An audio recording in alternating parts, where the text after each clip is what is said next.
Okay, everybody, so we are now back, and of course, we're checking out one more car here at Vic Bailey Volkswagen in Spartanburg, South Carolina. And this one is one that I've been kind of waiting to get my hands on to drive for quite a while. Today, we're gonna be looking at the 2022 EV6. This one, I gotta say, I've been mixed emotions about. I like the styling of it. I think it's really well done. Kia has put out a very solid EV product line. The EV6, and of course now they have two new models that are coming on right behind it. But I think that this is going to be a very good seller. But we're looking at a Wind model here. And with the Wind model, we actually have, just some simple trims. Of course, you got your LED daytime running lamps, LED accent lighting, and also turn signals, which is the top row up here.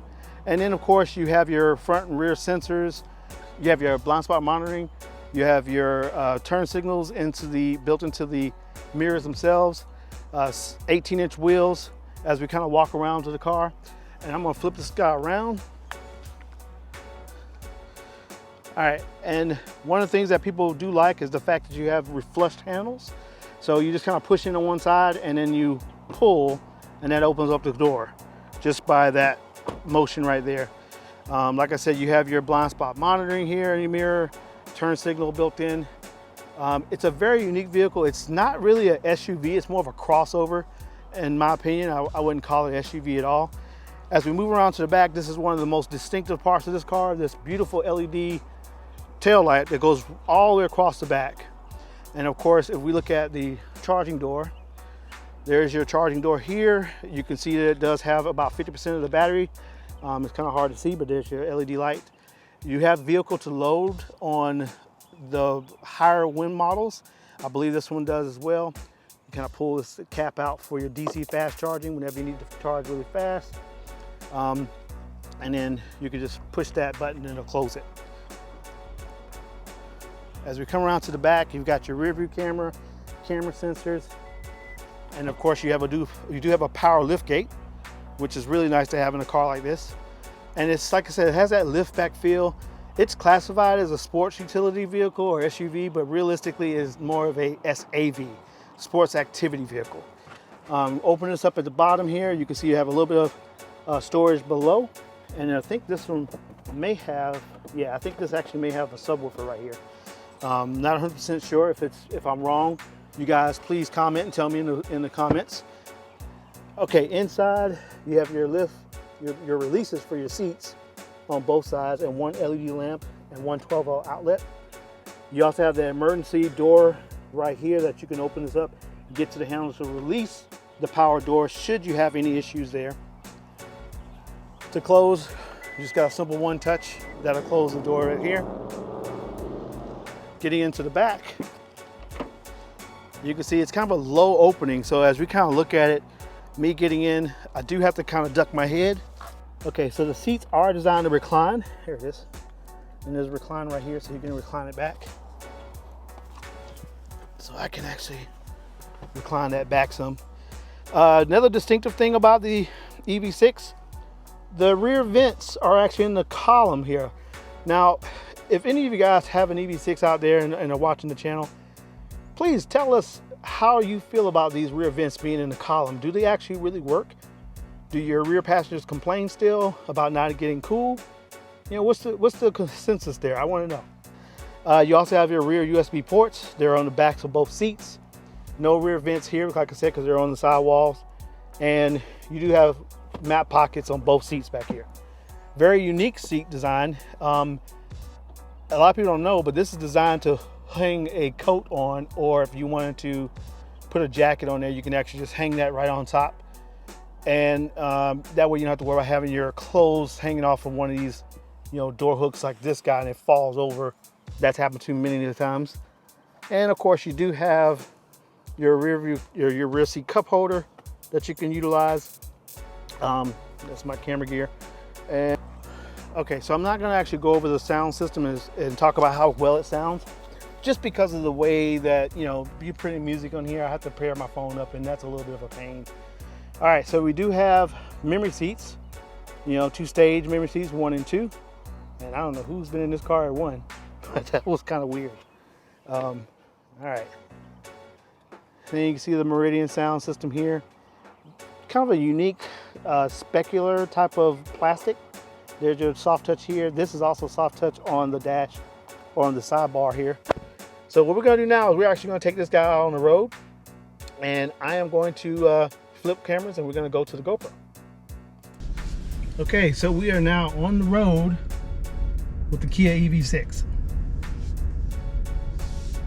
This is my first drive with the Kia EV6, and I'm gonna tell you right now, I'm kind of excited about it because it does have a very unique feel to it.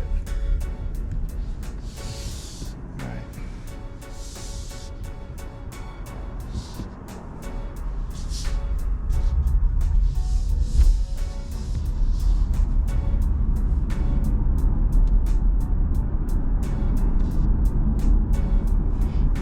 And I'm using the standard brake gen right now, so as I let my foot off of the gas, you kind of feel that pull, and it's a very confidence that you get a little brake regeneration.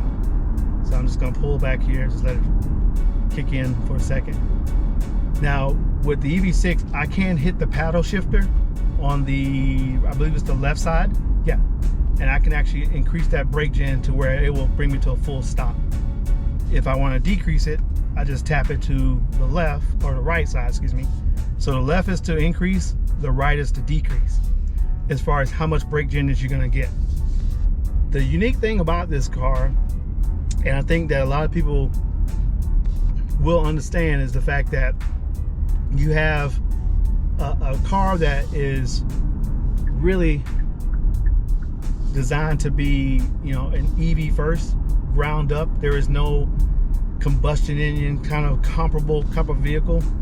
The same thing can be said for the Ioniq 5, which is this sister car, the Volkswagen ID4, you know, all the Tesla products. They are designed to be electric vehicles first. And when you have a vehicle like that that is designed to be an electric vehicle, there's some characteristics about it that stand out, and it really makes you want to kind of drive it a little bit different. And you have to get used to the feel, because like the brake pedal, for instance, I just use it to come to a semi-stop, and I can't tell you how it just felt a little weird. Whereas when I get on this little straightaway here in a second, I'll be able to kind of gun it, and then I'm gonna hit the brake regen and just kind of see how fast I can come to a stop by just holding the left paddle. Overall, it rides pretty smooth. I mean, it's a solid riding car. Pretty quiet. Everybody stop and listen.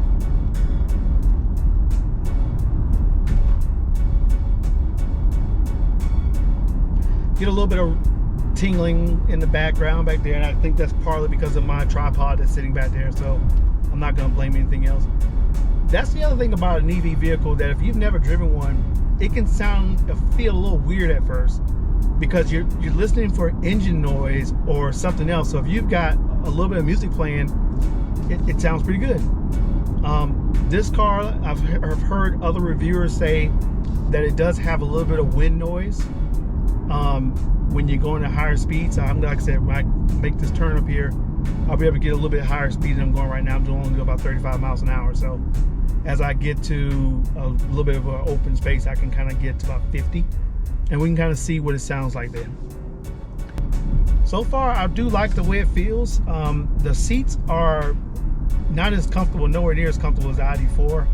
I've heard that the Ioniq 5 seats are a lot more comfortable than the EV6 as well. I think what Kia was trying to do was to give you a sporty feel in a crossover, and I think they did a really well job as far as making this happen. When it comes to other vehicles, I'm not sure, so we'll stay tuned on that. But I do say that it feels, and this is a very rough road, so I don't really feel a lot of bumps, which is something that I must say, it's almost imperative nowadays with an EV vehicle that you don't really feel a lot of that bump there, because it takes away from the enjoyment of the car if you hear a lot of rattling and stuff. And that's the one thing about this car I kind of wanted to review, because it gives me an idea of what this car would feel like a year later after 20,000 miles versus me just reviewing a brand new car. Because if you bought a brand new car anytime in the last 10 years, you know that that brand new car feels so great when you drive it off the lot. The minute you drive off the lot, it feels wonderful. 6 months from that point, you start hearing little things that you didn't hear before. A year from that point, you start pulling in more things that just may irk you a little bit about your car. You love it, but it's just little things in the back of your head, like little vibrations and things like that. I don't really hear it here, but I hear some. Like I said, there's a good chance that it's a little bit of plastic on plastic in some areas, so that's a possibility.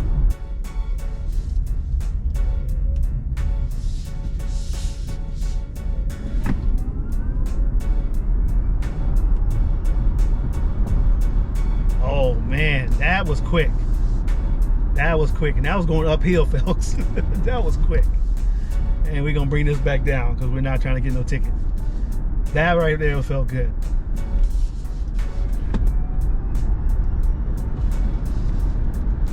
I can see why when you get an EV like this, you tend to punch it a lot, because you don't have to worry about burning gas fast.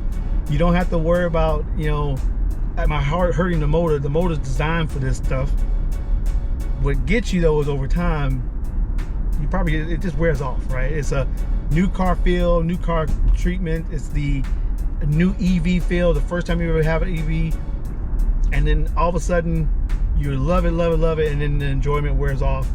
So for people that trades in their Kia EV6, Ioniq 5, ID4, Polestar 2, or whatever it might be that you get an EV, from what I've heard, and for those in the comments, please let me know, if you've owned one of these cars, did you get another car when you traded in, or did you go back to gas? That's the question of the day. If you own one of these cars, an EV car, and you decided, you know what, I want something different, did you go back to gas, or did you get another EV because you wanted more power? I think that's the one thing that makes me kind of pause when it comes to, do I get an EV at this point in time?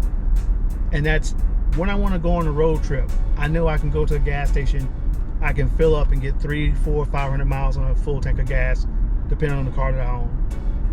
With an EV, I can get the charge, but am I getting the amount of, you know, the full amount of range? Because if it's in the wintertime, that range is nowhere near the 300 miles that it may say you get with this car. It might be more or less like 220 miles. Is that bad? Not really. Now, if you go by my friends at Out of Spec Motors and how they actually do their EV road trips, it is basically, you don't stop and fully charge or go to 80% every single time. You just charge just enough or a little bit more to get to your next charging stop. So you do charge hopping, and when you do that, it does give you a much, I would say it gives you like a more adventurous type of ride, because you're getting the chance to stop at places that you normally wouldn't stop at. You're only there for about 15-20 minutes depending on the car. This car will charge, with the right charger, it'll charge, I think, from 0 to 80 in roughly 20 minutes. So that's a fast charge. So if I go to a pump to get gas, that's 5 or 6 minutes. If I go use the bathroom, that's another 5 or 6 minutes. I grab something to eat someplace, that's another 5 or 6 minutes. So it's not that bad. It's just that, you know, I'm not doing the exact same thing as you might think. So I'm gonna tell you right now, this car to me feels like something that I've only thought I wanted. And I can tell you right now, I'm very interested in potentially something like this for my first EV. I don't know if I would pick an EV6 though. The Ioniq 5, to me, the style stands out better, just like the ID4. The ID4, for some people, they're like, oh, it's not as sporty looking or fun looking. Yeah, honestly, I think the ID4 has a different appeal, and I've always been a Volkswagen fan. So I've never been one of those that have been like, oh, I only like this one car, this manufacturer, that manufacturer. I've had 2 VWs in my past history, and I've had several other brands, Honda, Acura. We've had Lexus in the past. and they are all great cars. The thing that stands out to me is when you start looking at a specific type of automobile for yourself, you want something that's going to stand out and be really, really good at not only just being a good fun vehicle to drive, but a great family vehicle too. And just to make sure I keep my namesake, I did want to show the actual keyless entry system, which is the key fob itself for the EV6. It's kind of a unique one. They call it the detonator because you do have your lock button right here on that side. And then of course you've got your unlock button. You've got your hole for your rear hatch to open up, your horn, and then also you have your hole to start. So the thing about this is not like a gas engine, so it's just going to basically turn on the electric motor and automatically turn on the climate control based off of the settings that you have. In the emergency that you have to have a key, there's a little button right here. If you push it down with your fingernail, you can eject this key out, and there's your valet key or your emergency to get in and out of the car. So a very nice design. Kia, you did a good job with this one. I think it's one of the best ones out there, and it does have a little indicator light letting you know when you did the brake hold that it turned, oh, excuse me, when you did the power on for the car, it turns it on. All right, so now if you are looking for a great deal on an EV6, come check out my guys here at Vic Bailey Volkswagen in Spartanburg, South Carolina. And this one would normally retail for $50,000 for this Wind series at any other Kia dealership, and that's even before your markups. So this 2022 with 22,000 miles on it is only going for $40,990. So come in, ask to speak to Mike or Mike. So, and they will be glad to give you a great deal on this car and have you ride out here today. I can tell you right now, it's a great drive. And today is April 29th. So like I said, if you're looking for a good deal and you're in this area, the Spartanburg or the upstate area of South Carolina, and you're looking for an EV6, come over here and I guarantee you, you're gonna like this drive. It felt great. So thanks again for joining Keyless Entry. We'll see you soon.